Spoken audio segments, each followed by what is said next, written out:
Hello, I'm Dale Petrock.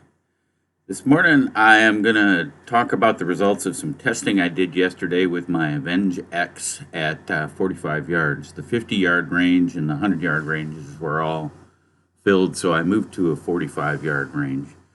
And I wanted to test to see how well several pellets did with high setting on my Avenge-X and in the wind. So the difference between this and the last test is the last test was largely looking at these kind of high settings, but not in the wind. This one focuses on how much a wind may affect things. So the groups aren't going to be as good, if you will, as the previous video or the low power one, but give me a sense of how they will respond to wind to see if there was a standout before I moved to 100 yards and that kind of thing. So I used a Benjamin Match 10.5s as my base, kind of to get a sense of where things are at, because I'm most familiar with that pellet in this particular rifle. Then JSB Monster Redesigns in 13.43, JSB Monster the original 13.43, JSB Knockouts in 10.03, all of which had performed in the previous videos under high power settings fairly well, and so I wanted to see if that continued and where things were at. In this particular case, I also at the end did a test against how they would perform relative to my Air Arms 10.3s that I shoot at low power. Those shoot well right around a half an inch at 50 yards, and so I anticipated they would do well, but I expected that they would be more problematic in the wind, and I wanted to see just how much of a difference it made. So you will see that as well. Let's start off with the Benjamin redesign, or Benjamin 10.5s as my base. What you see here is the target, and the first, I took measurements in three ways: the overall group size, group height, and group width. And so the overall group sizes were 1.1, 1.33, and 1.18, with a group size height of 1.08 and 0.73, and a group width of 1.14 and 1.10. So overall, the average group was about 1.26. The height was about 0.91 and the width was about 1.12. So as we would anticipate, slightly wider because I'm shooting in the wind and not as much dispersion in terms of height. Although height wasn't particularly stellar in this particular case. And so in any event, it gave me a sense of where things were at. The Benjamin matches are not my favorite in this rifle on this setting, but they are a consistent performer. They're okay under almost any condition, so they're kind of a good general reference point for me in this particular case. I then moved on to the JSB 10.03 grain knockouts.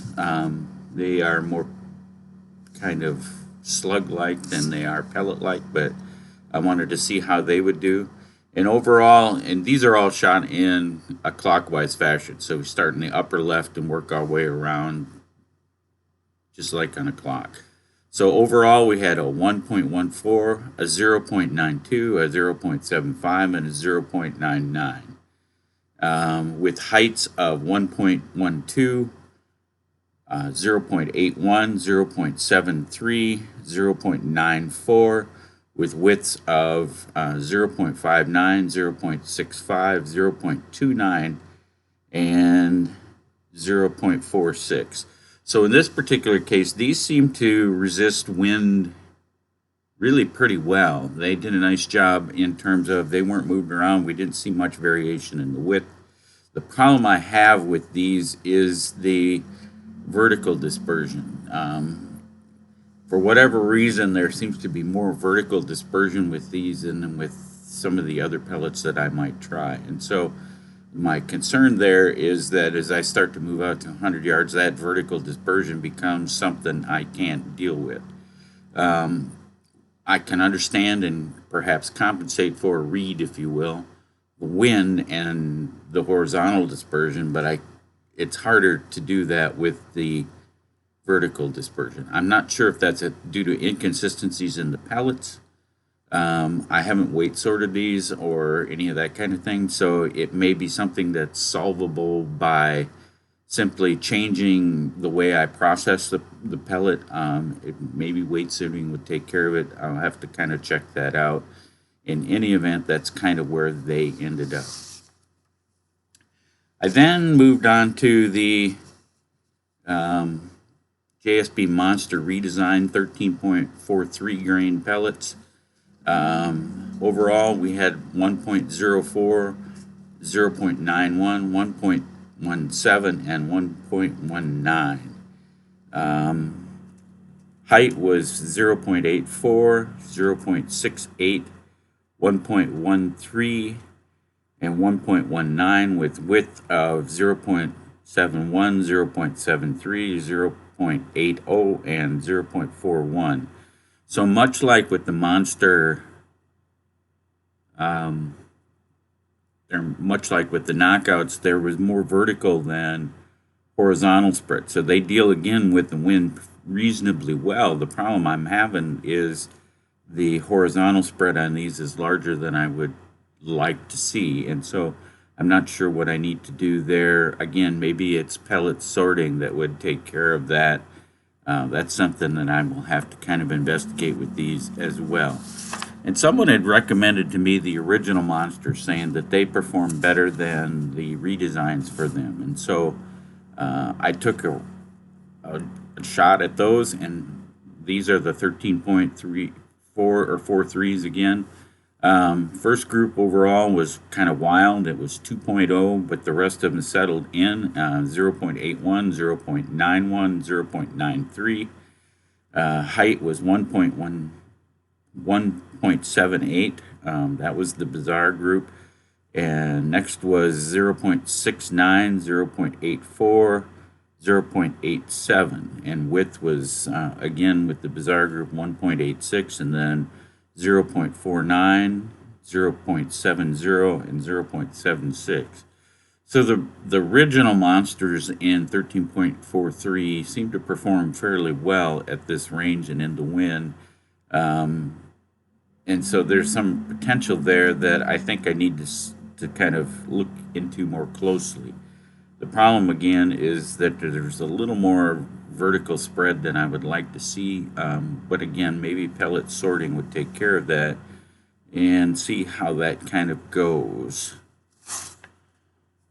I then did a shoot off between the Monster Redesigns and the Monster Originals, rotating back and forth. Now, in all the previous scenarios, I filled the tank between each pellet type, so each one started with a full tank. This was after shooting the originals in the last one. So again, I wanted to see just as it came down. It was a little above 3,000 psi when we started, and so it wasn't anywhere near coming off the regulator. I just wanted to see what happened.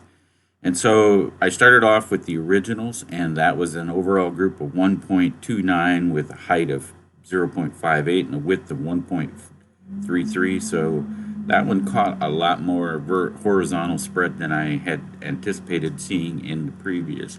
But the wind is starting to pick up a little bit at this point too, and so it was a little more difficult to kind of get a handle on. I then moved over to the redesign 13.43s, and that overall was 0.89 with a 0.63 for height and a 0.88 for width. And so that's kind of where that was at, that a little more width than height again. And then I shot a second target with the redesigns. That overall was 1.47.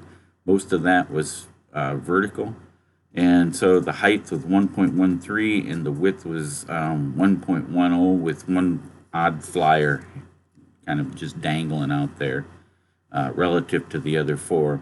But again, it was a windy day, so it's quite easily that one was the time the wind decided not to blow.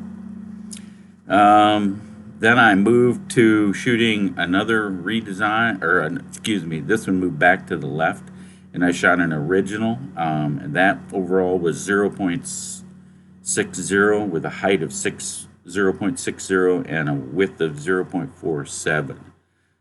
That was one of the better groups of the day. It was tight, it was in there, suggesting to me that these have some potential again, and so maybe pellet sorting is going to be the solution with these. I then shot another original, and that was overall 1.15 with a height of 0.63 and a width of 0.98. So that one felt the impact of the wind a little more, and then finished up with a redesign overall with a 0.82 with a height of 0.58 and a width of 0.76. And so that kind of ended that session with that.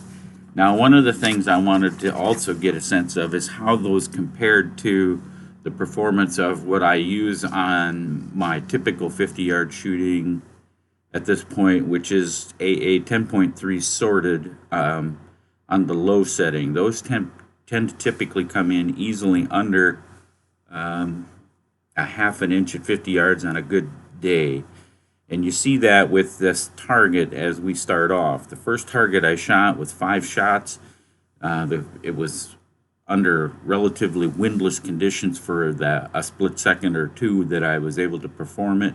And its overall size was 0.60 with a height of 0.37 and a width of 0.53. So again, we see more horizontal dispersion than vertical dispersion with this particular pellet and setting. The next one I shot overall was 1.25 with the height being 0.63 and the width being 1.23. So again, we see that horizontal spread on that low setting, and that's kind of how that turned out. Then I shot a third group, and that one overall was 0.80 with a height of 0.25 and a width of 0.80. So again, a really tight group. In terms of the vertical spread, it was the horizontal spread that really killed it out. Then going clockwise down to the one below, there was a bizarre target, and mostly because of one that went way to the left, and I'm not sure what that was about.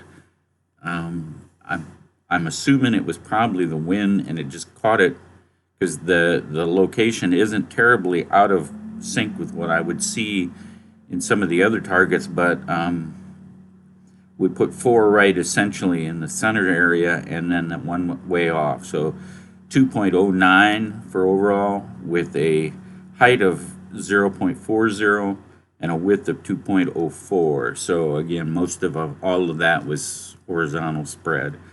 Then another group with an overall of 0.88.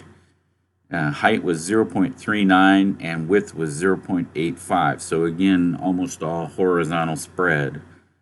Then I wanted to see what happened when I just dropped 15 shots on the target and see where they fell and how that kind of played out. And what I got was an overall of 1.05 for the 15 shots, but 12 of the 15 fell in a 0.48 size. So there was essentially 2 groups. So we had 3 that were kind of out of sync with the rest of the 15, as you see, or 3 of the 15 were kind of out of sync with what you see. And so overall height was 0.94 and width 0.97, but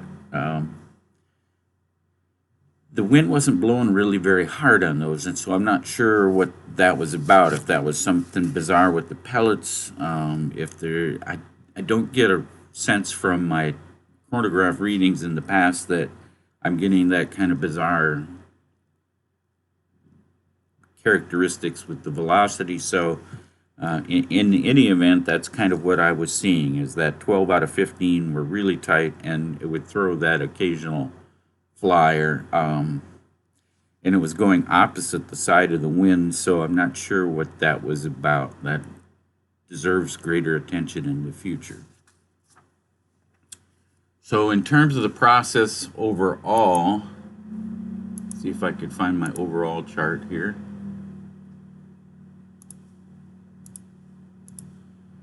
What we saw was that the knockouts tend to do a lot better in the wind, but we have some issues with vertical, but they have no more issue with vertical than we saw with the JSB Monsters or Monster Redesign. So they certainly are not out of the running in terms of that process. In terms of the JSB Monster and Monster Redesign, when you combine everything overall, they're pretty close to one another. And if anything, the redesigns on average had a little better width at 0.66 than we saw with the Monster Originals, which was 0.95. So at this particular point, they're still in the running, and they'll have to and I'll actually have to see how they do. But there wasn't a clear standout. There was so much vertical in both of those that it made me uncomfortable in some ways. And you see, for reference there, the performance of the AA 10.3s that were sorted to 10.5 on the lower power setting. The one outside of the parentheses with the wild group, and the one in the parentheses would have been if I took that one wild group out of the picture. And it may just be that I have to just deal with the impact of the wind on the lower power setting with these. They still may perform nearly as well in terms of the process as the others at 100 yards. That, I guess, will be part of what we need to determine in the future. So at this point, all four of these, I would say, are still in the running. Nothing clearly kind of stood out as, let's get rid of this.